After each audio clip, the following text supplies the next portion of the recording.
Y'all see what it is, man. It's your boy AJ for the win back again. And this is World War III. The only difference is it's focused around the smaller countries as opposed to the big ones. The big countries are just playing supporting roles. You know what I'm saying? Ultimately, trying to protect other smaller countries from getting dominated by the larger countries. You know what I'm saying? You had Taiwan with China, you had Ukraine with Russia, America with Venezuela,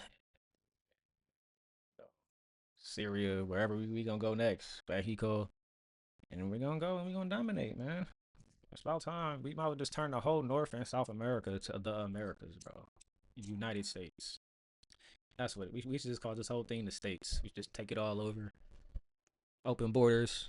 I That's the mean, only maybe way. that's That's the only way you're gonna get open borders around here, man. not the word arresting. Maybe that's the word that you want to use. But he has slid, and people are still celebrating jubilantly, and they're basically loving what Trump did. Okay, this is basically people on the left. This is a tweet, all right?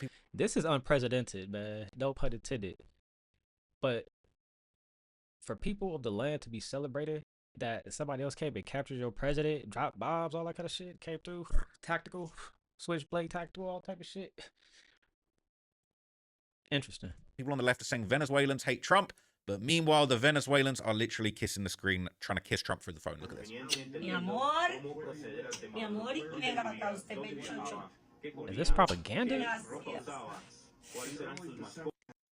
Now, a lot of people, including political streamers, okay, are not feeling this reaction. They like to tell people how to feel. And of course, one of the people that is the most prominent when it comes to telling people how they should feel and giving ill-informed opinions on how everybody else should do business, it's of course Hassan. He basically crashed out at Venezuelans celebrating Maduro's capture because Trump can't possibly do anything right. He can't even by accident, roundabout in a backwards way, end up doing something that some people actually liked, and he's crashed out. Look at this. He's bombing the fuck. He bombed Caracas. He arrested Maduro. And a lot of those Venezuelans, some of them are going to be in the chat today, are going to fucking talk like this is a fantastic moment and Trump is the great liberator. Bitch, he's saying you're a rapist, okay? I need you to understand this. If you are a fucking Venezuelan expat, if you are a Venezuelan refugee living in the United States of America, understand something. He is saying you're a rapist, drug dealer that will get sent to fucking CCOT. Kind of, Latin American countries that basically, and basically people are saying he's using this drug war as a front, as a cloak to basically seize oil and go after these countries that have got oil. And if that's how he's going to play it, that's how he's going to play it. But okay, this is basically the Colombian leader saying that the war wasn't working. But then we're going to hear from some of the real big dogs running things who might be selling you a different story.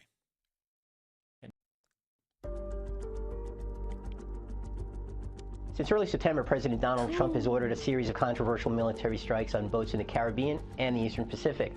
The administration says the vessels were smuggling drugs from Venezuela and from Colombia. But officials in both countries and many in Washington are questioning whether that's true and whether these strikes are even legal. It started on September 2nd when President Trump posted a video online that showed what he said was a strike on a, quote, Venezuelan narco-terrorist boat. He claimed the That's Trump's first hat, right? They started doing this at the start of September, literally just smoking fools. Like narco-terrorist boats, or however they want to call it, narco boats, they're blowing them up. He's catching hats, he doesn't care, he's killing you. Literally, he's just smoking you fools. And look, I'm honestly, drugs are bad, but at the same time, like, I would probably legalize all drugs if it was up to me. I think legalizing drugs would probably do more to stop the drug wars and the cartels than blowing up their boats. But, this is theatrics for Trump, and he wanted to use this as leverage to basically... In theory, that sounds good, but remember, man, some of this shit is made in the lab, so they got books and shelves and rolls of this shit, man. They got shit that we don't even know about. If another country finds out about one of these things and grabs it and puts it on the market, to prevent that, we need to already have it legal. Like, how do you prevent all the drugs? We're not talking about just the 13 we know about. You know what I'm saying? We're talking about all of them, bro. Now that's interesting. Make more serious interventions in these countries and eventually get that sweet Earl. But he's catching hats, man. Since September, they've been blowing up narco subs and just killing them fools. 11 people killed were linked to Venezuelan President Nicolas Maduro. Maduro denied it. So that's what he's doing, right? Venezuela's talking about, oh, we don't have no coca leaf production, we don't have any cocaine production. Well, they're saying that the people that got blown up, the bodies that they found, they're saying they linked to you. They're saying you run in this coca leaf production. País libre.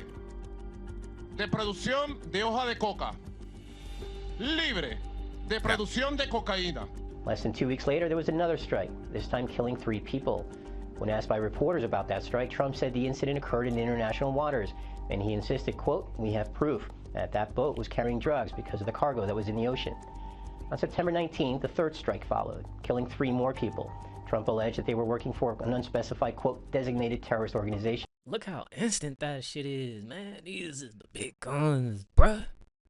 These is the big gangsters, man. This shit is crazy. And to think, if China and North Korea and a couple other them niggas want to press that button,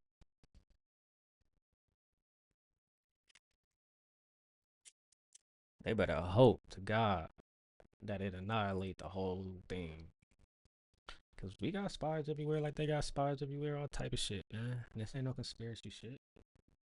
How could you not? Look at them playing battle shit. This shit.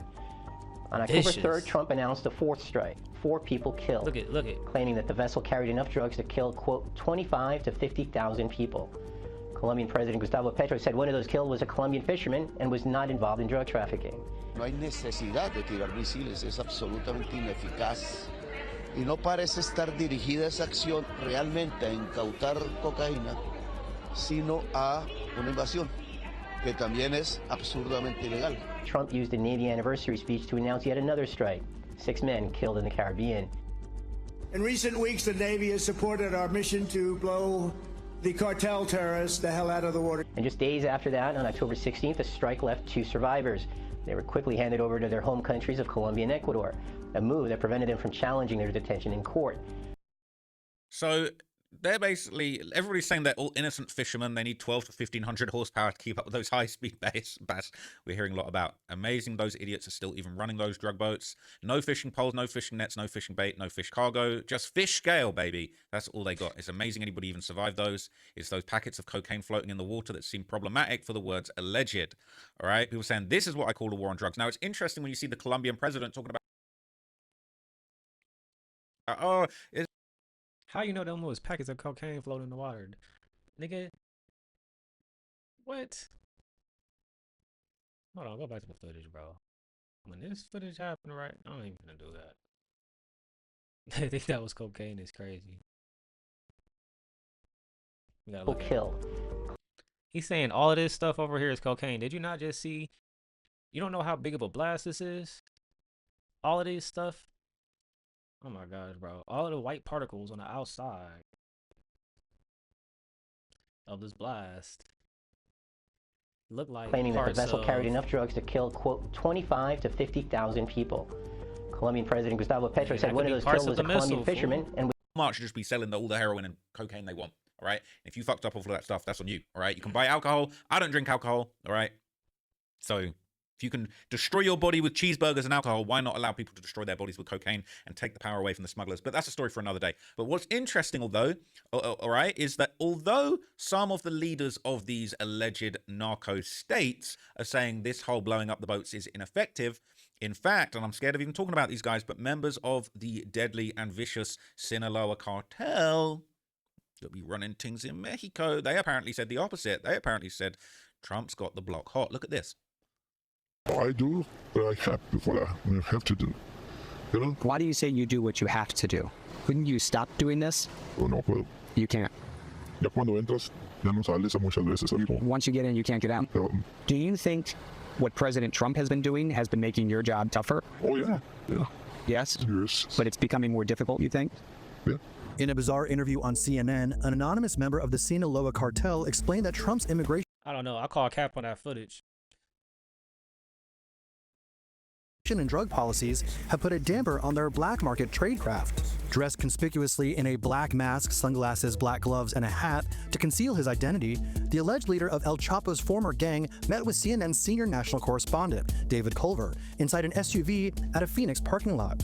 The cartel member, who said he is not a U.S. citizen, revealed that cartel members are using Americans to help transport illicit drugs into the country. You all are using social media to get to young people, young teens, and recruiting them to be part of it. Some of them, many of them, are American citizens too. It's just like that. That's life. It's like that, you know. But So even though they may get caught and spend many years in prison, that's their fault, as you see. yeah, CNN further revealed that cartels are charging much more to get migrants across the southern U.S. border because of Trump's crackdown on illegal migration. According to Fox News, border hoppers are expected to pay $10,000 each instead of about $6,500 per person prior to the Trump-era policies. The Trump administration has dramatically stepped up its battle against the cartels. In early September, President Trump revealed that the U.S. military killed 11 people in a drug-carrying boat off the coast of Venezuela, days after deploying warships to the coast of the South American country. A few weeks later, the president ordered 2 more strikes against drug smugglers on boats, killing 6. The anonymous man on CNN is not the first Sinaloa cartel member to credit the Trump administration for its robust approach to halting the human and drug trafficking operations at the southern border. In September, Margarito J. Flores Jr., who made millions with his twin brother as members of the drug cartel, praised the president in an interview. I think the aggressive approach is going to send a strong message to every drug trafficker across Latin America, in places like Venezuela that's used as a transport hub from Mexican cartels and Colombian organizations to transport their drugs. That they're going to go after everyone.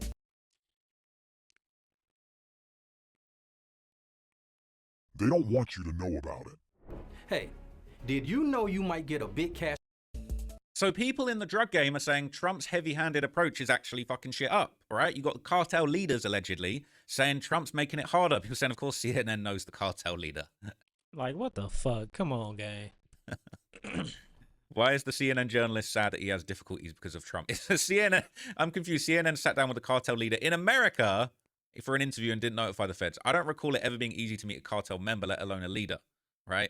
Did he also say Biden made his job easier? Sinaloa family man can't afford to enroll his kids in college. Democrats, right? I bet he's a registered voter. The cartel leader disguised as a Muslim woman. Stop. All right, I'm going to stop. I don't want to get in trouble here, right? So look, we're going to shift to a lighter note. On a lighter Right, because that shit don't even sound right, man.